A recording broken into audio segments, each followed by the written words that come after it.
नमस्कार. इथे मी बोंबील घेतलेत फ्राय करण्यासाठी.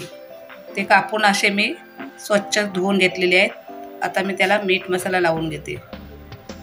इथे मी एक लिंबू घेतले, ते आपण पहिलं लावून घेऊया.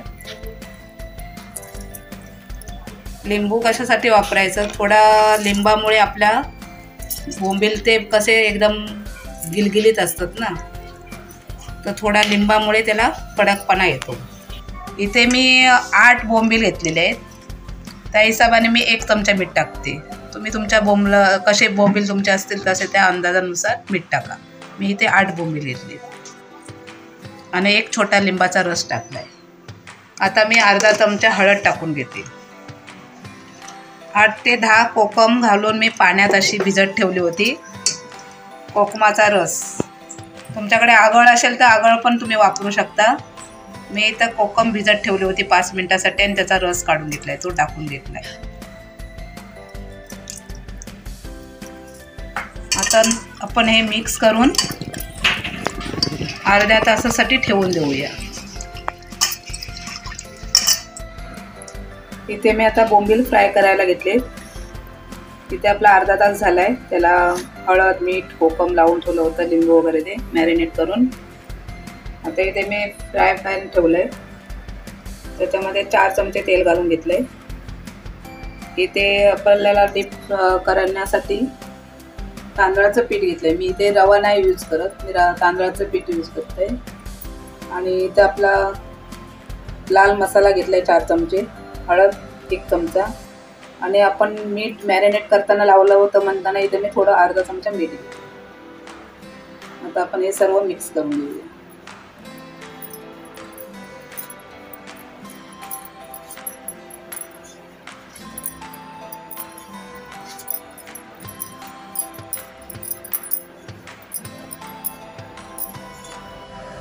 तर आपण हे बोंबील पिठामध्ये चांगले घोळवून घ्यायचे दाबून.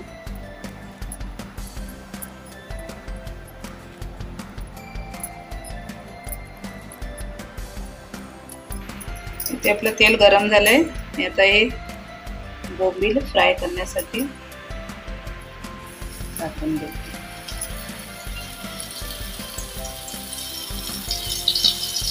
बोंबील जाडे असले जास्त ते आपण मध्ये कट मारून घ्यायचं. बारीक असले तर ते डायरेक्ट तुकडे केले तरी चालतात. ते जास्त जाड असतील तर ते मध्ये कट मारून घ्यायचं, नाही तर आतमध्ये ते असे गळगळीत राहतात. बाहेरून शिजले जातात, आतमध्ये तसेच ओलसर राहतात. ते मी बारीक आहेत म्हटल्यानंतर मी डायरेक्टच तुकडे केले त्याचे.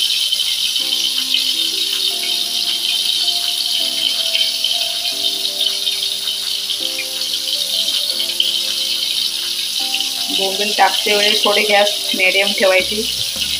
टाकून झाली की थोडी वाफ करायची.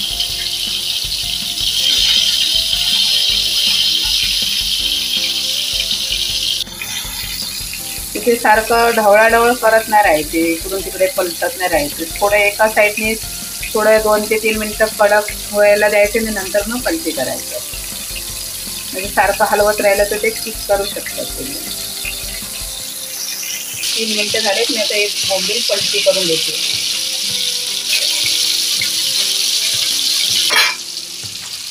आता एका साईडने 3 मिनिटं परतून घेतलेत. आता दुसऱ्या साईडने असेच आपण खरपूस चांगले भाजून घ्यायचे.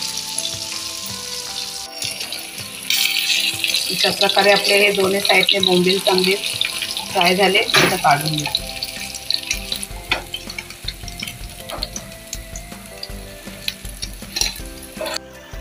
अशा प्रकारे आपले इथे बोंबील फ्राय तयार झाले.